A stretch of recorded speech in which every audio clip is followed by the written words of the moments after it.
My name is James Capone. I'm branch president of branch 764. Been a letter carrier for 20 years. And tonight I have a couple of guests and we're going to talk about the national convention. Greg? Greg Samoluk, President, Branch 334, Framingham, Natick, Ashland. Gus?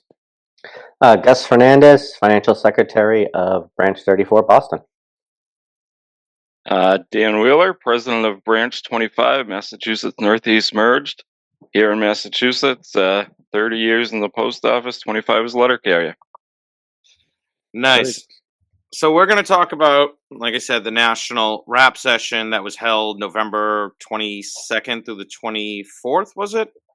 21st to the 23rd? 21st to 23rd, yep. There we go. In Cleveland, Ohio, it was my first rap session. I believe Gus's first, and Greg and Dan have been to multiple. If you have any bargaining committee ideas and you'd be interested in sending it to us, we have an email, which is nextgenerationcarriers@gmail.com. We can discuss the idea on an upcoming podcast, and we can forward it on to national and go from there. So, what did you guys think of it this time around? Guys who have gone to a couple of them, how was it different? How'd you like it? Well, so like you said, Dan and I had been to. Dan's been more of them than I have, but this is probably my third national one, and I obviously go to all the regional ones. And when we had Brian on a couple weeks ago, the Next Gen Pod, he talked about in the middle of that interview about how they were really excited about this rap session because it was going to be different. So we were all like, I wonder how it was going to be different. And I can say that it definitely was different. On Saturdays, and Dan can expound on this, on Saturdays, usually at the rap session, it's classes, kind of like the national convention. It'll be an attendance class or, something about the political fund. But we were surprised to learn that all four classes on Saturday were split into about an hour and a half, maybe a little more. And all the subcommittees from national, as you guys see on the website, how they broke down the committees, like a business agent's on this one with like the vice president, or so and so is on this one with another person. They broke down all the articles of the contract, and they didn't say they were clear to say that all these were ideas. They weren't resolutions. They weren't happening, but it was basically ideas. The way I saw it is almost like how to make the job a little better for carriers. So Saturday was just all about the articles of the contract and new ideas to kind of push forward that these committees, and I think the rank and file committees even had some ideas that were on here. So, Dan, like you said, you've been to a few of these. I'm just wondering your thoughts on that Saturday, especially, and then obviously we'll get into the actual rap a little later. But if you had any thoughts on how Saturday went. Yeah, no, the format was definitely different. It's something we've never done, like you touched on. Usually it's just classes all day about city delivery update, political fund, whatever you talked about. I mean, I think for a couple of reasons. Number one, it was good because it kind of showed people how the process of getting ready for collective bargaining works. And it's not been a secret that these committees meet, full of national officers and everything. But I think a lot of people don't really know that that's how they get it started, by assigning all the national officers to a group of articles and kind of coming up with, not necessarily even ideas of their own, but they go back to all the previous national conventions of all the resolutions that have been passed. When we pass a resolution at a national convention, we attempt that. I mean, that's whether it was passed in 2012 or 2022 or 1970, it's on there to try to be negotiated for. So to show people how it works, I think is a good thing. Also, the interactive part about it. I think the rap session, obviously, it's part of our national. Every off convention year we have one. And years ago, pre-internet and pre-podcast and all this stuff, a lot of people probably didn't get any of this information unless they came to a rap session for the most part. But now with everything being out there, if you just sit there, you're going to hear a lot of the same stuff. It's already been put out there. Yeah. It's, the NALC has their own podcast. There's this podcast. There's multiple other podcasts. There's all kinds of social media, Reddit, Facebook, all this stuff. So just to go over basic information. I think kind of the way of the future is making it more interactive, so I like that part of this. It seemed, and I don't know how comparative to past years, but this seemed like it was done with much more bigger. Like again, we come in and they split us into groups to get the shirt and the wristband. If you're president, then you have to get the credentials. There was filming going on. There was, let it carry political fund sections and all that stuff. I don't know. To me, it seemed like they were doing it real big. I don't know how many people usually go to it. It was nice to see presidents and other delegates from all over the country. Yeah, What I did don't you know what guys think? I didn't see an attendance number on this one. I didn't hear official. Must have been what, about somewhere around 2,000 maybe? Does that sound Yeah, about right? That sounds I about know the yeah, right. national Yeah. conventions, it, we sometimes approach about 5. So maybe it seemed like about, 40-45% of a national convention. yeah. It didn't look any bigger than any other one I've ever been to. Um, I know it's unpopular to to give credit where credit's due sometimes, but they're like Capone said, they're so well run. And I actually said that on Sunday when I stood up, and I'll duck for a second when someone throws a tomato at their podcast um, player. But it was like they divided us, and like into the, like you said, the wristbands. And the classes, like the presenters did a really good job. But I found that, like, you go to these classes and they leave a bunch of time for the questions, and the like Dan said, the interaction with the people that ran the class. And it wasn't just go up there and ask a question. There was like back and forth. Gus, I know this was your first one too. You come from a really big branch, so I don't know if you had any thoughts on, you know, from it being your first one to how it went. Um, yeah, I couldn't believe how well run it was. I mean, again, I don't want to get hit with a tomato either, but it was like really well done. It was very professional, and I mean, whether you agreed with everything they said, they were extremely prepared. I mean, people had a lot of questions, and We have a fifth co-host here, Gus's yeah, dog. that's my puppy on screen. Um, so they were prepared for a lot of the questions. You could tell. Like, I don't think there was any, at least from what I could see, a gotcha moment or anything like that. And I remember specifically, there was one girl who had a great idea about helping carriers, like emergency kind of donated annual. Mm. And they even said that's an excellent idea, and kind of insinuated, like, come talk to us when we're done here, because it was nice to see these executive officers just hearing a person from the crowd do a really good idea.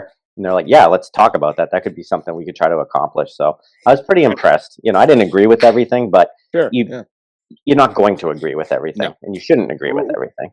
With that too, the other thing I like that they did with that is not only people asking questions and them going back and forth, they made it known that if you have any more or any debate about it or questions, you can ask them about it, the executive council that's working on that bargaining position, which is nice because somebody like me, I don't. It takes me a day to kind of take it all in and go, all right, I'm going to hear it, and then you start getting ideas after you're looking through it again, and oh, wait a minute, what about this? What does that mean?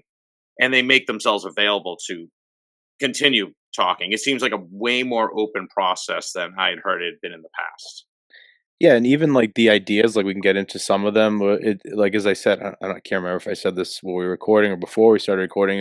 It almost seemed like they were all these ideas were positive, right? Everybody, there was nothing like negative about these ideas, and they were just ideas. I think some people came away, and I didn't come away with this, and I hope nobody else did, saying that these were like solid proposals. These were or going to happen.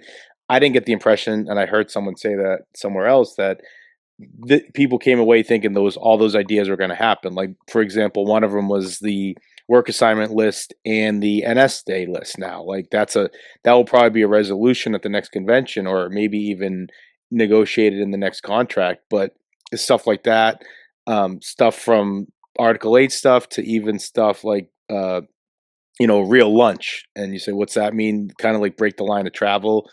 When you start eating, you get a half hour. And I know Gus said a lot of people liked some of the uniform stuff. So I don't know if there's anything you guys remember seeing that you liked, or disagreed with that came up there. A lot of it had to do with the PTFs. I know that, almost like making work limits for them and double time for them, and you know, Yeah, Yeah, one.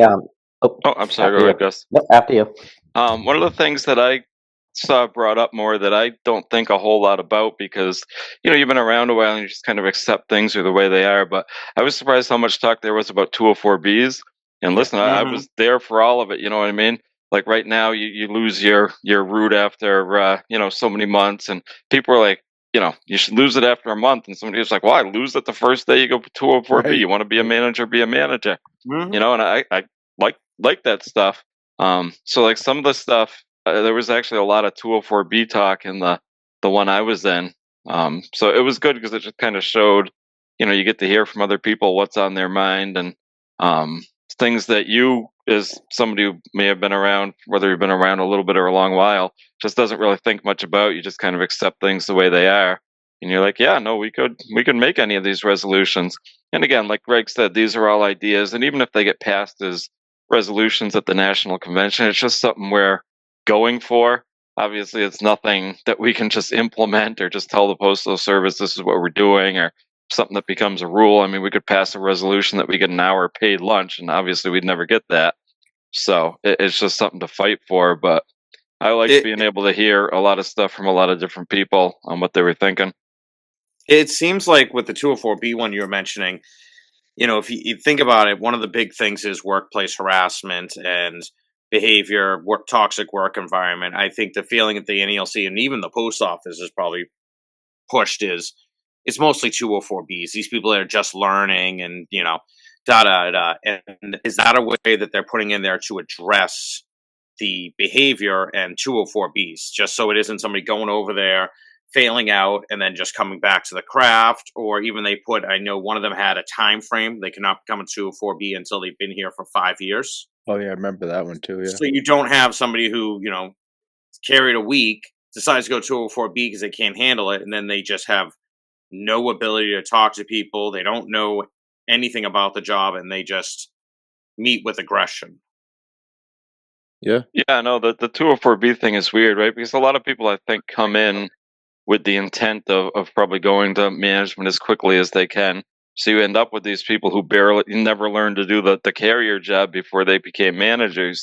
And part of me wants to say, well, they should just hire straight managers then, you know what I mean? Of course, then you're dealing with somebody who literally never did the job.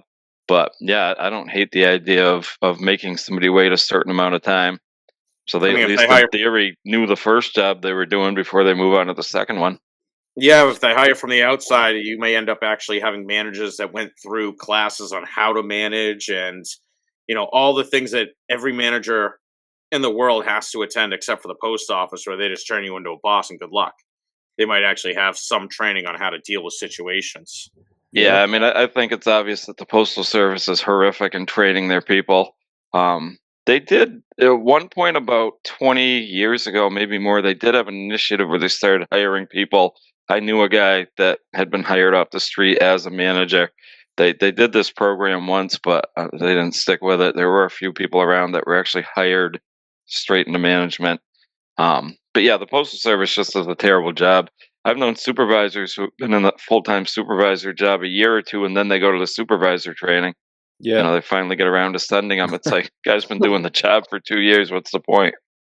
Oh, I remember when my supervisors all went to training. I don't know if you guys remember, like last year. I think it was around this time. They all went to training, and they all different times. So Framingham has like probably 8 supervisors, and they all came back. They're like, wow, really didn't know any of the stuff that you used to bring up in informals. We just learned about Article 8. And I was like, you just learned about Article 8 and you're a supervisor?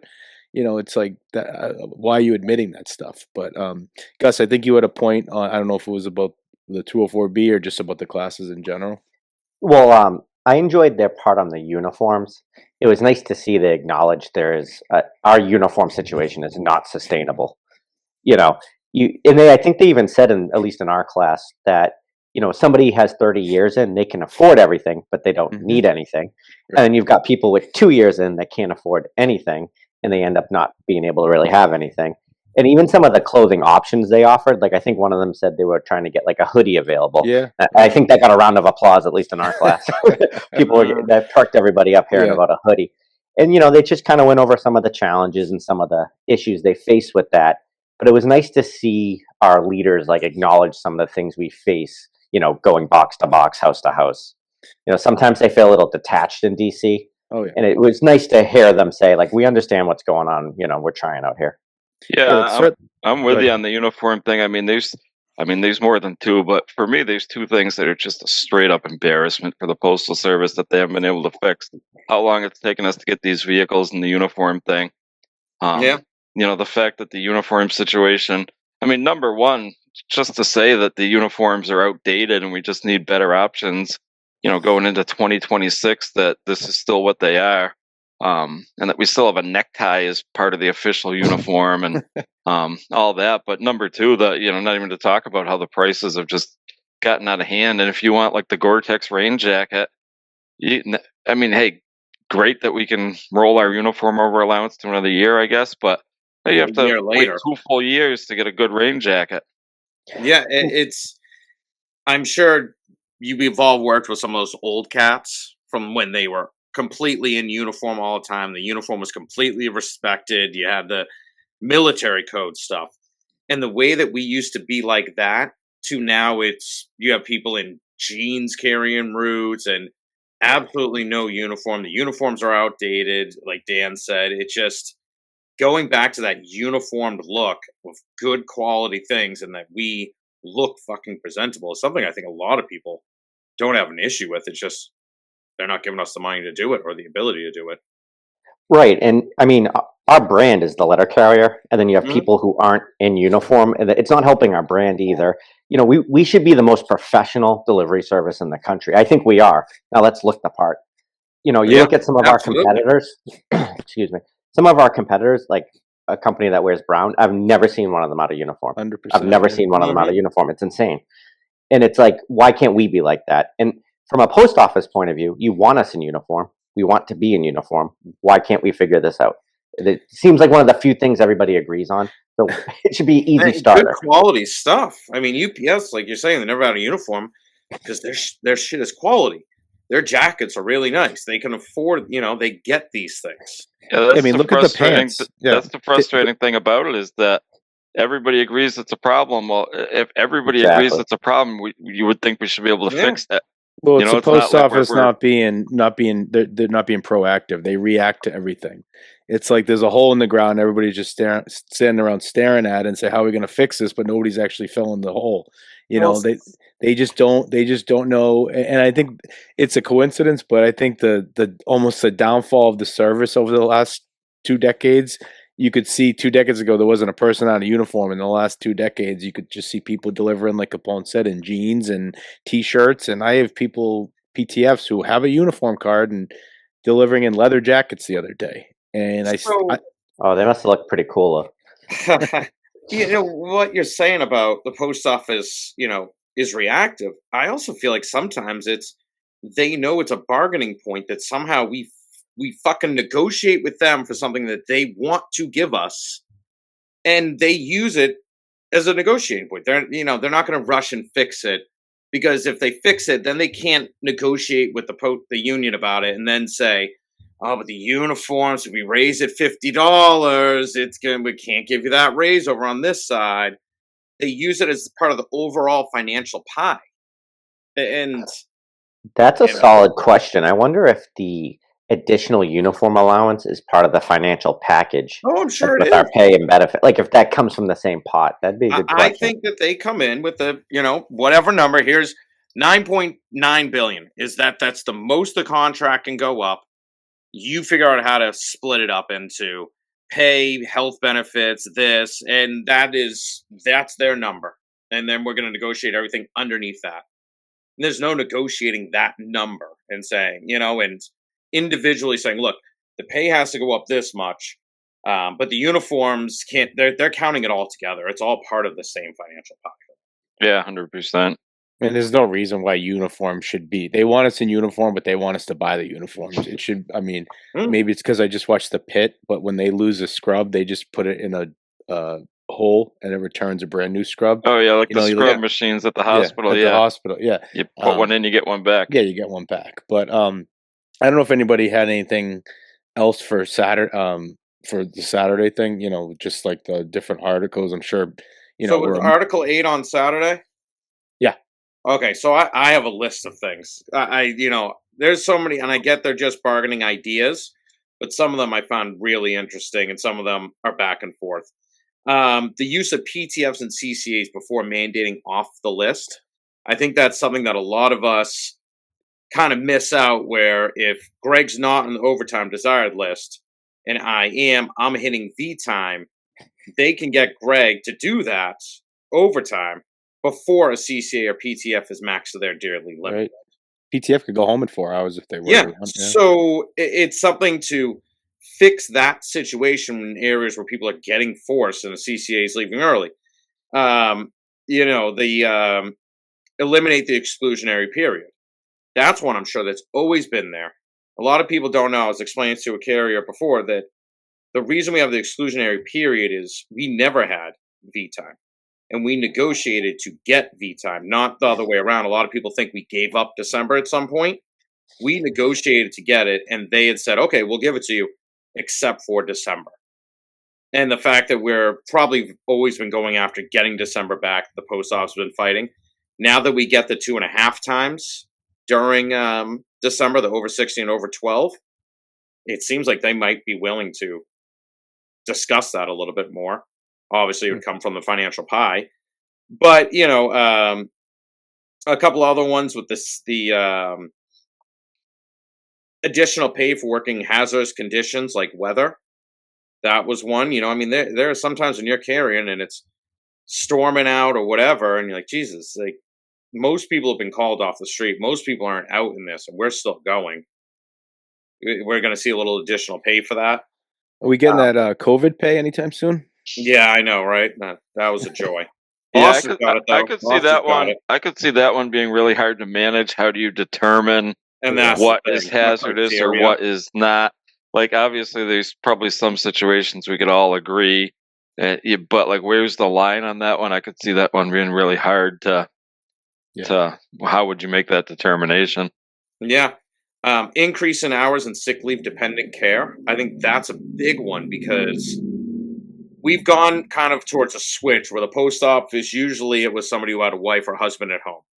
And you're seeing more and more of single parents raising their kids work in the post office, or both parents are working. So this one can't go get the kid all the time like before. And increasing that sick leave dependent care so they can't discipline you, it is huge, especially if you have a little one and you're the only one. I think that's a huge negotiation point for them to look at.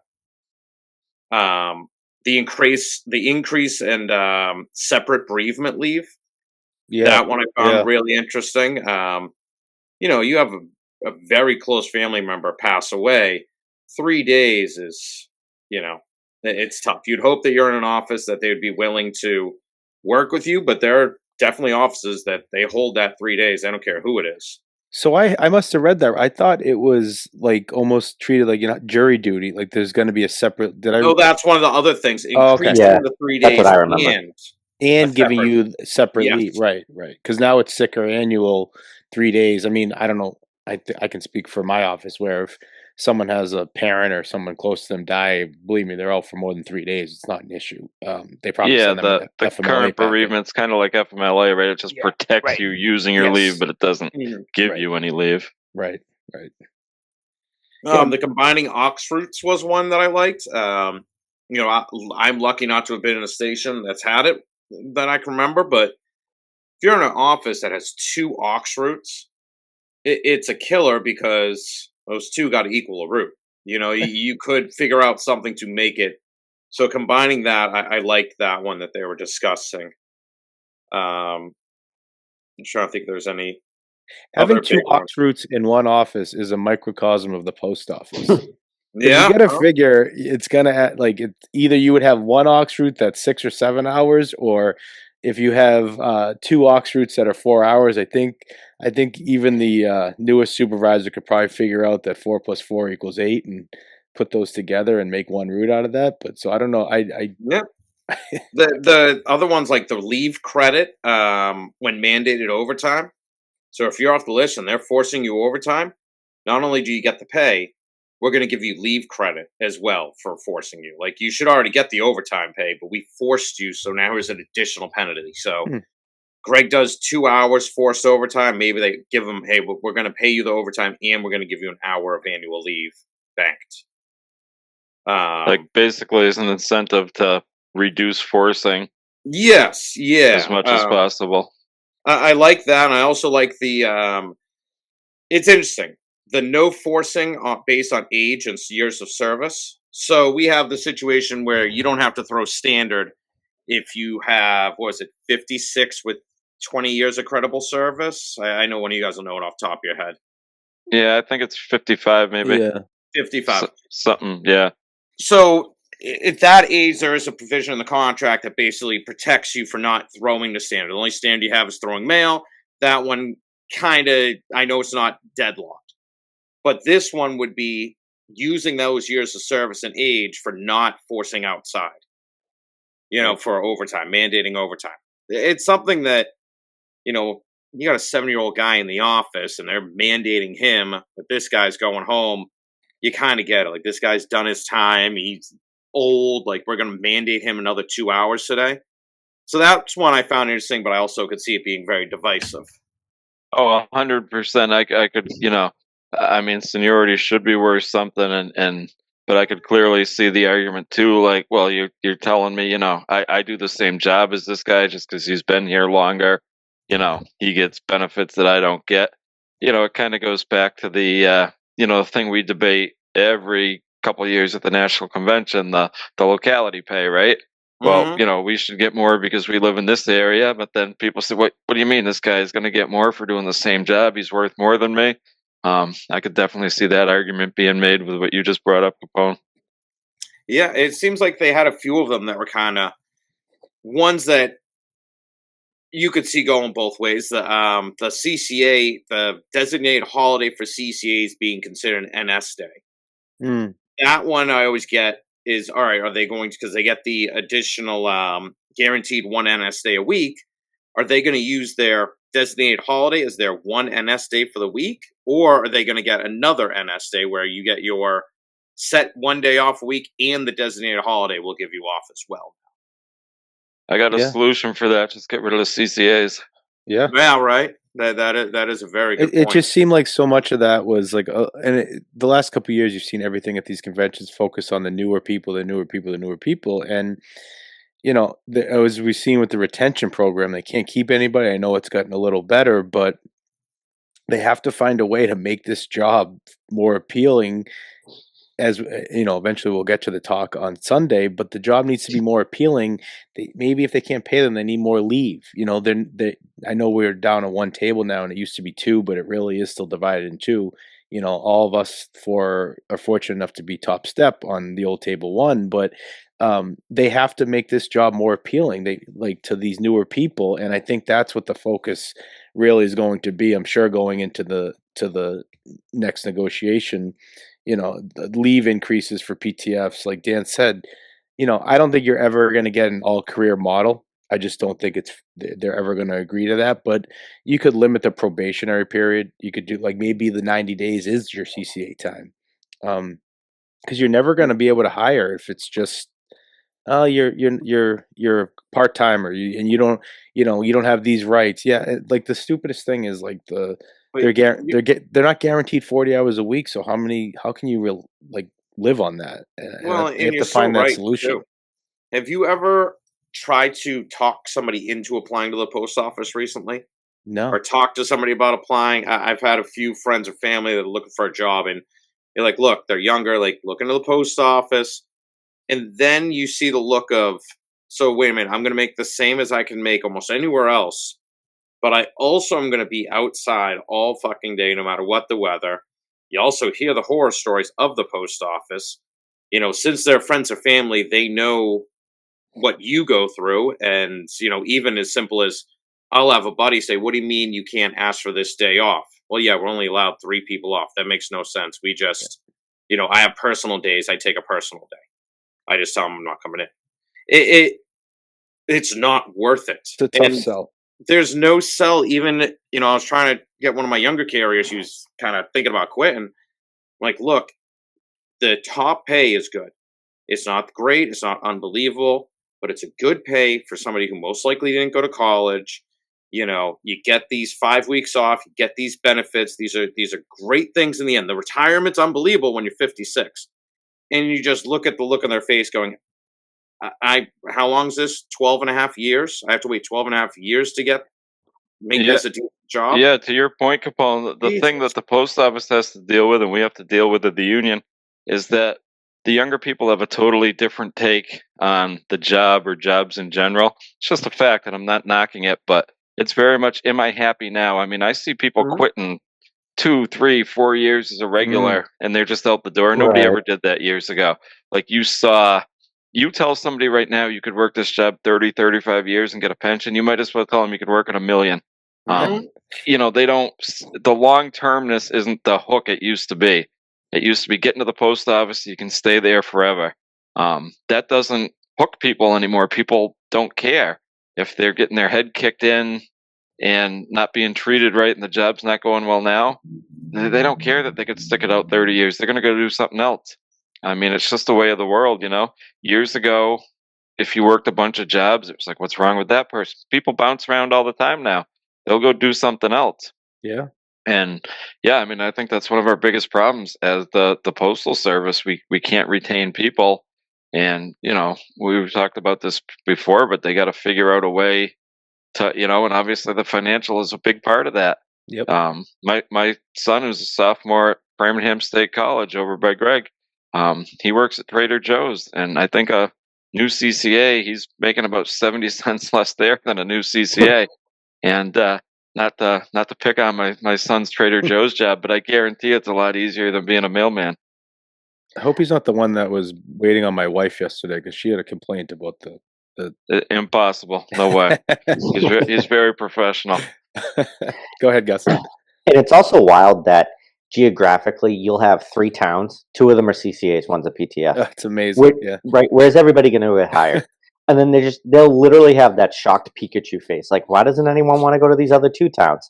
And then they'll make another one PTF. They'll Yeah. start to get hired. Exactly. It's like, you have the data. Just Yeah. read it. Well, They're like, you teach it's so the weird to academy. me. You teach the academy, right? And you see a person come in as a PTF, and then the person next to him is a CCA, and then you probably see them talking to each other, and then all of a sudden, the person that's a CCA just quits, and then you see them again because they just got rehired as a But PTF somewhere else. It's amazing that they allow this to happen. early on, when I first started doing the academy, there was a person who came in, could not believe how much more the PTFs made. They quit. And then about 2 weeks later, they were on it, just like you said, they were back in academy as a Yeah. PTF on a town that he probably walked to the other town. It's Yeah. it's insane to me Yeah, that it's like that. we see that a lot in my branch where we have not half, but probably, I don't know, 35, 40% are PTF offices. And again, somebody gets hired as a CCA in Salem or Beverly, and it's like, wait, 2 minutes away in Peabody, they're getting hired at $5 more an hour than I am. Like, Yeah. to do the same job, what gives? And now we're seeing some weirdness too, where we're starting to have offices lose their PTF status because they've been maxed out for 4 straight quarters. Part of that original PTF memo said if you have full complement of PTFs Yep. for 4 quarters, you go back to CCA. So we Happened got in a couple Framingham, offices in my branch where they have PTFs, but now the new people, as of this past April, are coming in are CCAs. So Yeah. now you're starting to mix the people, and it's like, wait a minute, you got hired a month ago at $5 more an hour than I am. Like, we're doing the same job. So there's definitely a lot of weirdness to the PTF CCA thing. And Dan, that's a good point. I don't think many people understood that whole PTF and switching back to CCA until it kind of hit them when they're informed they're going back to CCA. And that just shows how like the little language in these bargaining works, and we can have all these resolutions. Some of them they may go through, some of them they're going to have little language at the bottom of it, and that's kind of how much this detail, this bargaining process goes, splitting up into different teams, then their management counterparts, working out all these little interchangeable pieces. Yeah. Yeah, 100%. I mean, speaking of I think you brought up the financial part. I think maybe we can get into Sunday, the real the real reason of the rap session that we were all left inspired. I think we all marched to that airport thinking we're gonna make a hundred Yeah, grand, right, have you ever Gus? watched the ending of Rudy? It was very similar. Yeah, we carried Brian out on our shoulders and said the contract's coming. Kumbaya was sang by James Henry and Mike Cariff and Brian together. No, I saw Capone wiping away tears. yeah, It seemed a lot less contentious than I've seen on videos of other ones. This yeah, seemed a Dan. I lot want more respectful. Dan. What do you think of that? Because you're president of a big branch. You hear a lot, you see a lot. I think you have a pretty diverse branch when it comes to probably NALC politics, but I don't think I expected, pushing and shoving amongst the executive board when we went there, but it seemed very contentious, like not contentious. It seemed very like, you know, everybody was not walking on, like nervous, but it seemed like everybody was kind of getting along, I guess is the best way to say it. Cordial. Cordial, yeah, thank you. Mm. Yeah, no, it definitely was. And I mean, we had just been to the COP, what, a month before that. And obviously a way smaller group of people there, 250 people as opposed to 2,000. But, the COP was pretty smooth as compared to some past ones. So I didn't think it would be crazy, but with additional people, it was more subdued than I thought it I was thought it going to was be. very laissez-faire. Like it was very relaxed. It seemed like I can only remember maybe one or two people kind of going up there and giving them it during the question and answer period. I don't remember anybody getting booed. There was, Yeah, no, it seemed especially like since everybody that was. one brother from Philadelphia was up there way before Brian was going to turn Yeah, Yeah. it on for questions. I we were said, "Hey, waiting for something. Yeah, yeah. I yeah, had no clue what was going on, and then me and Greg had found out later what that was about, and it was fucking hysterical. Do you want to explain to people what was going on with Well, the Gus going was on in there there? because I went to the restroom because Brian was. I had to go get tissues because I was crying from Brian's talk. But I texted Gus, "What happened to the guy at the microphone?" And Gus, what did he exactly do? Oh, I'm trying to remember now. I can't Did think he off just the top of my he head. went up From there and clapped? Was it? Or am I remember? So, from my understanding, was he was going up there to call for the ending of Brian's speech, basically, Oh, like move on to the questioning. that's what I heard too. He was up there just to say, let's get going to the questions, and then Brian did get to the questions, and that's why he sat down. And everybody's like, well, why would the guy stand up there for half an hour and then yeah. finally gets Yeah. his chance? And yeah, I believe that's what he just wanted to get to the questions. But Yeah. obviously, before that, Brian gave us almost like a State of the Union. Talked about a lot of things. Talked about the next contract, and obviously, we interviewed him a couple of weeks before that. And we were joking that it was very morbid. He just he basically does what he does and said that the financial situation in the postal service isn't great. We're going into negotiations. I don't know what you guys thought, but even after that interview, I got the impression that it's going to arbitration probably as quick as it can go. And they were going to let the arbitrator decide because it doesn't sound like the post office has, you know, in his words, not mine, like much money to offer us. You know, I compared it, and I think my members are getting sick of me using this metaphor, but it's like a doctor giving you 6 months to live, but you live 2 years. So he's almost like tempering expectations, which maybe he should have done last time. But it was just he didn't. The problem is, and this is just my own personal opinion, he didn't leave us with anything good to take home. Um, I always say Brian needs a PR person sometimes, to better the message so we can take it back to our carriers and not say, well, you're not getting anything. I didn't love that speech. I know, just real quick, I went up there and I asked a question about the political fund, but I also said and I've never been of the opinion that we should care about the financial situation of the postal service, but if we have to care about it, maybe we can help them look where the losses are. And I talked about the overabundance of supervisors to carriers now. When I started, there was one supervisor who ran 2 units in Framingham, and there was more routes. Now there's 8 supervisors and less routes. So what sense does that make? And you have stuff like paying money for the Otis test, wasting money on inspections, stuff like that. So maybe we could try to figure out why they're losing money if we're going to have to use the financial situation of the postal service as essentially a bargaining chip. Yeah, what is that it used to come out and then they stopped and then they started again about 2 years ago. Is it the Advocate? It comes out like quarterly. Yeah. Yeah. Yep. But they list like some numbers in the back, and they actually list number of carriers per supervisor. And I went back, and because we save them at the office, and I went back like 20 years. And 20 years ago, there was like 19.1 carriers for every manager, Yeah. and we're down to like 7 now. 7, yeah. 20, One to yeah. 21 to There's like 7. one manager per 7, which is wild because stuff gets more automated, everything supposedly gets easier. Yet we seem to be getting more and more managers flooded in. They know that. See, I had read that it was 120 to 1 in 7 now out of an OIG report where it was talking about the Postal Service losses, and the OIGs actually made a recommendation to the post office about cutting the supervisors because it's getting too overloaded. And that's the thing. We hear about the financial status of the post office, and I am also under the mind that it is not in a great position right now, but we've been here before. They just released a report saying they'll be bankrupt in 2027, I believe. No cash. They did that. Not No no, cash. no cash. They did that a few years ago and said the same thing, and then we just kept rolling. But I do understand that there is a financial aspect. Much as people do not want to hear it, do not want to argue it, there is a cap of what they have, and we have to figure out how to get more money, where they're losing the money, why that's the only cap, which is one of the ideas that Bobby DeMine had brought up out of Boston that I had mentioned to Brian on the questioning was innovative ideas of working together with the post office, consumers, different groups meeting in a room and coming up with innovative ideas to create products for the post office.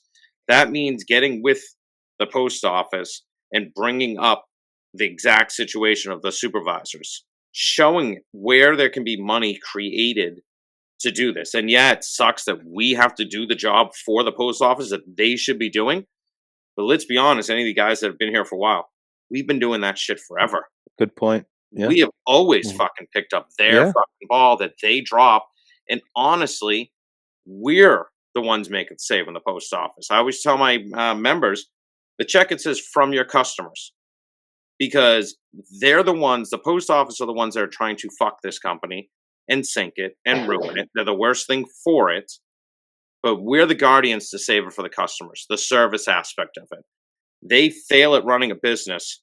We're the ones that run the service of the post office. Well, it's also like just real quick before you guys get.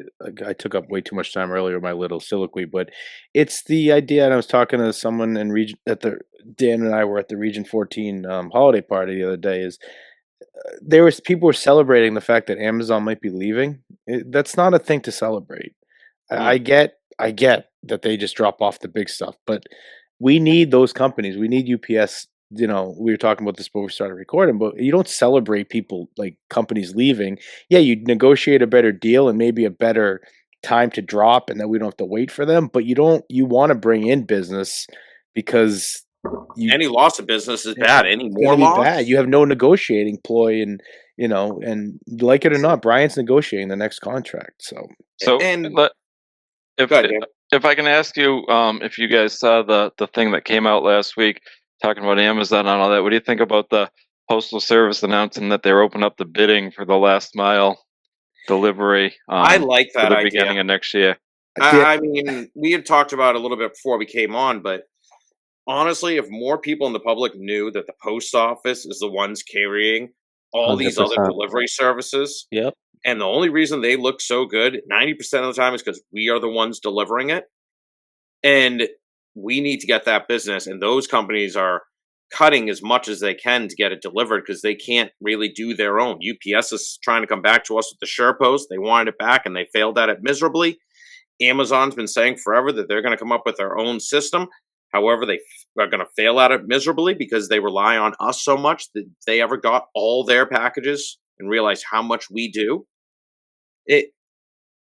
It's a huge portion that we help these other corporations and opening up the last mile to bring them back in and show them, look, you don't have the people, we can get it delivered, and bringing us some more finances back. Sell the point that we go there every day anyways. Exactly. Mhm. And Dan, I have a theory on that. I was talking to Gus yesterday about it on our we Gus and I do our own podcast with each other once a week, like for 3 hours, and then I do the same one with Capone. Like usually Gus calls me right after I hang up with Capone or vice versa. But I have a theory. I got a call from Gus this week. That's Yes. right. I have a theory it's going to backfire on the post office, and they're going to get so many bidders that they're not going to have enough clerks to scan the packages. They're going to end up saying, "No, it's too much. Yeah. We stop giving us billions of dollars." Something like that will happen. Like it's going to backfire where it's the post office now becomes a success story, and they don't know how to handle the Yeah, fame they and find the a way to fortune. fuck it up even more. Hey, the Right. one thing I will say that I did mention too is I understand the financial situation, but when you go doom and gloom for 3 hours and we have to go back to our members and we're, have fight like hell, I banners everywhere. And in my office, I have 2 fight like hell signs in there. Yeah, we're fighting like hell, but we're fucked. There's no money, there's no nothing. Like, Exactly. where's the message to bring back to our members? I understand telling us, the presidents and the delegates, like, hey, shit ain't good. We're not gonna. This isn't gonna be the multi-billion-dollar contract, and giving us the behind the scenes. But where's the fight to get motivated so we don't walk out of there with our heads low, going, "Well, this fucking sucks." Well, I'm sure there was a conscious effort to correct from the over promising and over hyping of last Good time point. to, try to. I'm sure there was a concerted effort to correct that messaging, and but like you said, I mean, we're going to too far the other way and just say, well, there's nothing we can do. We're screwed. They never got it right, man. It's we have such a base. You have 190,000 carriers. You have 260, including retirees. Motivating those people for a common goal and fight for a contract and get them motivated, come to meetings, be part of the union. And all we can give them is either overexcitement where we fail miserably or, yeah, it sucks. Don't expect much. Like, Yeah. where's getting our people motivated to get them to the goddamn meeting so we can explain to them? And that's what I took out of the speech. Like, I appreciated the honesty. There are challenges for the post office, no doubt. But I want to know our leaders understand there's challenges and that they're going to formulate solutions to help attack these challenges. And even if they don't work, even if you're going to strike out sometimes, it's just knowing that they're willing to get up there and swing. And it seemed more like they're just like, yeah, the pitcher's throwing 100 today. Yeah. Just kind of deal with it. And it wasn't like, hey, we're going to try to bunt to get on base or try to, using sports analogies. But No, it's a good you know what I'm metaphor. saying? Yeah. It's just kind of like, aw shucks. I'm like, I get it, aw shucks, but what's the plan here, everybody? And it's almost like he was like, you tell me. And it's like, oh no. Yeah, there's My got to be a quote happy. leaving that place was, you must be fun at parties. There's got to be a happy medium, right? Between we're definitely going to do this, and we're not going to be able to do anything. Exactly. Yeah, and I don't think it's going to be weird because like Dan's been around for 30, I've been around for 20 years, a little over 20 years. It's like there's a real election. Like I know there's been people that don't sue. I know Brian ran against somebody and Fred has run against somebody, but I think there has just been the most talked about NALC election coming up. So I don't know who has the solution. But when you give a speech like that, you certainly leave it open for the other people to take aim at you with their ideas. And I'd love to hear like the other people running if they have any ideas, and if they do, I'd probably want to hear them now and not save them for when they're president, because I think that's the thing is everybody's going to start working together to figure out how we better, like Capone said, yeah, they've been crying about out of cash before, but and that tends to come up with contract negotiations times, but it is a real thing. We see the mail, right? When Dan and I were working and Gus were working 20 years ago, you were in the office for 3 hours throwing mail. Those days are over. And those days where you don't have any packages, sometimes you look around and say, man, this is going to be tough. We never had days like that when we started. There was never days where like, what am I going to do all day? It's like, how am I going to get this done by Yeah. like 6 o'clock, And speaking of like the inner politics and what you're saying about the other competitors, like, yeah, it's a hotly tested national president run. As long as I've been here, it's never been this of a thing. I think social media, I think people coming in with different ideas, a lot of disappointed workers have created this thing where you can see the face of the NALC completely change. And you hear Mike and James Henry, who are unbelievable speakers and motivators. And, when they talk, they're getting their groups amped up. And then you go to this and it's 3 hours of, well, this shit sucks. It's bad. And we're gonna do the best we can, but those motherfuckers are broke. They got nothing. It's just, geez, where's the fire? Where's the excitement? Where's the, yeah, they don't got money, but we're going to figure this shit out and we're going to make it happen. And we're going to fight tooth and nail to get what you guys deserve. And there will never be enough to pay you for what you deserve, for what you do every single day. But we're going to make sure you're well compensated for what you do and what you do in the American public. Like and instead it's flat. Yeah, a little more oomph. Yeah. And also, like it's been mentioned before, especially for you guys all being presidents, it's like you go there to represent your branch, but then you come back to represent NALC, and they didn't give you anything to represent back. So it's a little disappointing. Like, hey, we're missing you for the weekend. How'd it go? And you're just like, things went from bad to worse. And they're like, cool. Anyways, I'm going to go deliver these packages tomorrow because I got to come in on Sunday. Yeah, here's all these great ideas. Here's all these great ideas of what we're going to fight for. But the post office may not be around in a couple of years because they're so fucked. Like, yeah, I mean, it's like almost in the end, we're a parcel business now. Like you said, years ago, I can tell people how there'd be LL Bean catalogs alone stacked 7 feet tall at my case. Those days are never coming back. That's just old timer talk at this point. But we are a parcel business, and if we can't, the parcel volume peaked a couple years ago and it's dropped off. Like, if we can't do the part, that's what we are. That's what we are. The first class mail has been declining ever since I came in. It's never coming back. We know that, and we're not going to save the post office on advertising mail. So we are a parcel business, and we got to figure out how to maximize that and get the most out of it. Not only a parcel business though, but we are still, quasi government. Like, as people say, Dan. I'm sure you got texts the last couple of days, so we're not working on Christmas Eve and the day after Christmas, right? And I'm like, no, please show up to work. Yeah, just show up. We're quasi government, but that's another thing. And I was talking about how people were happy that Amazon was leaving. When I heard, and maybe people disagree with this, but I even heard when they wanted us to do the census, people were like, oh, come on. I'm like, oh, it'd be great. Billions of dollars. Money.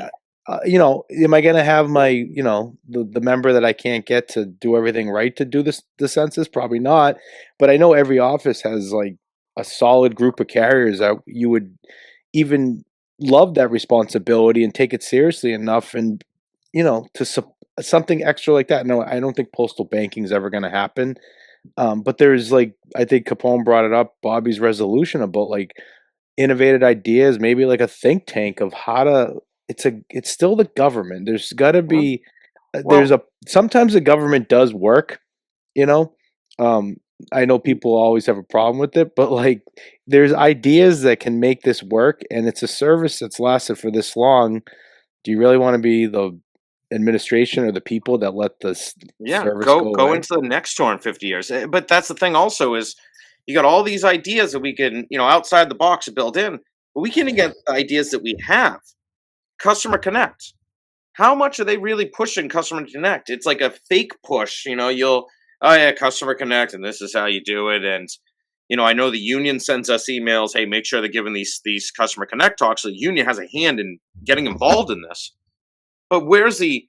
Hey, Greg, I know you may have the Natick Mall on your route. Management pushed down. They're going to give you an extra hour to go from every business and kind of talk to them, or we're going to send somebody out there to talk to every business. Can we meet with the carriers, write down all the businesses, get it set up, and really hit the street? I mean, us carriers are already out there. They'll even just give a shit for stationary events when you're talking to a customer about Customer Connect.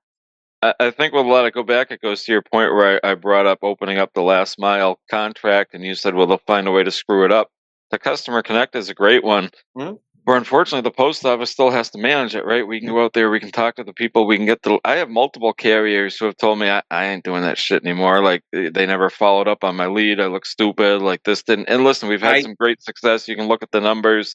I know, it's worked, but on the same hand, like I said, I have multiple carriers who are like, yeah, I got a lead. Nobody ever called. The customer's like, hey, nobody ever came around. You're You 100% right, Dan. I have one where the postmaster took credit for the lead and never even mentioned the carrier. So we got to unfortunately count on the postal service to manage the program. Like we can kind of kick it off, but if they Yeah, fumble it, we can't close the contract.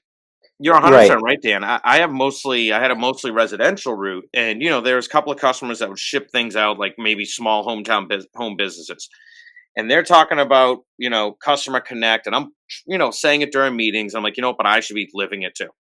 I go out and get 5 customer connects in the first week. All these local, in-house businesses, everything else. And these are customers that I've worked, had that route for 10, 15 years at this point, built a rapport with them. And I get them. All right, they're going to contact. First off, you're asking them for their phone number and all that. And, I'm sure some of them like, oh, great. Am I going to get 150 calls from the post office every day trying to get me to sign up for this? But you get them to do it. And then the post office never calls them. And you have to see this customer every day. I can totally understand why carriers would go, yeah, I'm not fucking doing it. Like, it made me look like an idiot when I'm talking up the service to this customer, and then they never get a phone call. My boss has no clue about it. The best asset for the post office is the neighborhood letter carrier. Absolutely. 100%. When you have your own route, I'm not letter carrier on my route, I'm Gus. Right. You know what I'm saying? And you build these relationships, and it's not like somebody from the post office or the government is trying to sell me something. It's like, oh, Gus is trying to help my small business. And you Most can use trusted that government trust. agency. Exactly. We can use that trust, and nobody is better at the post office than going to every house every day. These other shipping companies, they change their routes depending on the Yep. volume and where they're going and stuff like that. We have that institutional knowledge at every single house. How many of you have a house on your route where they always put the packages in the wrong spot? Because we know it's Mhm. actually a side door delivery, Right. and they're leaving it out in front at their mailbox, and they're never going to see it, or whatever the case might be. But they need to start using us correctly. Like, there are things other Absolutely. shipping companies do better than us. So why try to shovel against the tide? Why don't we go with the tide and focus on the things we're really good at? And I think if we had a better strategy like that, with letter carriers leading the charge, I think we'd be much more successful. And the thing we're good at is picking up the parcels, because it's how many times have you 100%. seen someone like leave a UPS package and there's a note like for the UPS person, and you look at it, you're like, they're not gonna pick that up. You look, if they come down the street, maybe, but that's where we have the advantage, because despite the lack of mail, I still go to every house every day on my route. Yeah. Um, we're good at picking up, and I know that was a deal that and I've yet to see it. There was something with Amazon. They made a deal with Amazon about doing pickups, and I'm like, if that generates $2 more billion, then do it, and tell the carriers to do it. Stop worrying about stationary time. Stop worrying about that we're stealing. Worry more about generating business, like Dan said, with the leads and stuff like that, because it's embarrassing, like, that they don't follow up on these leads. And it's the carrier that usually generates the pickup on their route. Like, when baseball people have, like, in the baseball card business of selling stuff out of their house, their best asset, the letter carrier will take it for them. Yeah. And you don't take advantage of that. I'm going to go on a little tirade here, but it's about what we were saying earlier about the carriers are the ones that are saving this fucking service. You talk about how many supervisors are out of carriers. I was talking to one of my carriers the other day, and it's how easy could they automate the supervisor position? There's a computer. It goes based on the overtime desired list. It prints out the sheet. You don't need that supervisor there. You don't need the postmaster in every office. They could be between 2 or 3 of them. We are the ones that are going out in the street and making money and working and talking to these customers, building the connections, creating money. But they have more training geared to the supervisors and the postmasters in regards to looking at this metric and this report and this performance for bonus bullshit. And they're not giving any ability to us on the ground level when we're the ones that could actually save it and make the money for the postal service, and they're the ones just taking the money. Yeah, I mean, I think micromanagement's always been a thing but it's postal service, but it's worse than ever. I mean, all these reports and emails and telecons and Zoom meetings. and all this stuff. Like you said, most offices management could go home, and the carriers would probably get through the day, and you wouldn't even know management left the building. But yeah, and just to expound on your point, you guys' points about the letter carrier, Gus and Capone said how the letter carrier, is out there every day and takes the initiative. I think as the NALC, and I'm not saying we don't, but I think we got to take the lead. Let's be real, and figuring out the future of the post office, because if we leave it to them, they'll screw it up. Like, we need to take the lead in figuring things out and figuring out how we 100%. continue to succeed and gain new business and stuff like that. Like, that's what we need to do. Even at the local level, I have postmasters who they'll call and ask me a question. They're like, yeah, you union guys always find out stuff before us. The two offices I mentioned before that went back to CCA, when I reached out to them, they both went, we didn't hear that. They didn't even know it till I told them. Mm-hmm. When those geotab things came out originally a couple years ago, I got the list of all the offices that were going to get them. Not one postmaster had heard it from the post office yet. They're like, what? We didn't know that. So I think as the NALC, we really need to take the lead in figuring out our future and how we do grow the business and continue to make it successful. It's I read a story or one of the posts the other day on one of those many Facebook pages, and I told my carriers this, and it's a kind of a microcosm, and I get along fine with my managers. I have no trouble saying that on a union podcast. People think I'm the boss in there because it's all, and like Dan, I'm sure when you were in Holliston, the same thing. It's like the union runs this place, but there was a office somewhere recently that there was a miscommunication and the supervisors didn't show up, and maybe the postmaster was off or whatever, and there was no management there. So I said to my carriers, guess how much mail got delivered? And they all like thought for a second, and then they all like merged, like they're on the show Polaribus, like one brain, and they said, I bet all the mail got delivered. And I said, all the mail got delivered. The old steward, I don't think there's a president in the building, said, you're doing that, you're doing that, you're doing that.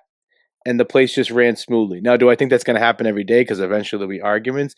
But it's a microcosm that the NALC, the union, the carriers could do this job. I'm not saying you don't need any supervisors, but you can do it without them. Or we essentially make the post office run. I always say to my carriers, you move the world. Especially during COVID, that was a big talking point coming from me. So yeah, And I with had a that- guy. I'm sorry to cut you off. I had a guy, an old timer, when I started years ago. He said, "You know what? You'll get out there. You'll figure out how to do your route the best, most efficient way, and get the job done." He said, "Just keep in mind, they will never let you." He goes, "They will never let you." It's honestly true. I tell a lot of carriers. You see carriers come in, they'll have some ideas or bright ideas. Why do they do this and do this? And it sucks. I have to tell them, like, you need to understand this is the post office. Get rid of the bright ideas. They don't listen. They don't care. They don't want to hear them. They're not caring about fixing the place. Just they pay you to do it this way. Do it that way. It's the way it is. With that, I think we've all come to the same realization. I know we're going to finish up here that just get rid of management and let us do our jobs the right way, and we will make the post office survive for another 250 years when they're the dead weight hanging behind us. yeah. But with that, I want to thank you guys for coming on. If anybody has any ideas, bargaining points, want to discuss any of them, you can email us at nextgenerationcarriers@gmail.com. We will probably have a follow-up episode where if people send us interesting ones, we can debate those on this and discuss them on it. Thank you guys for coming on tonight.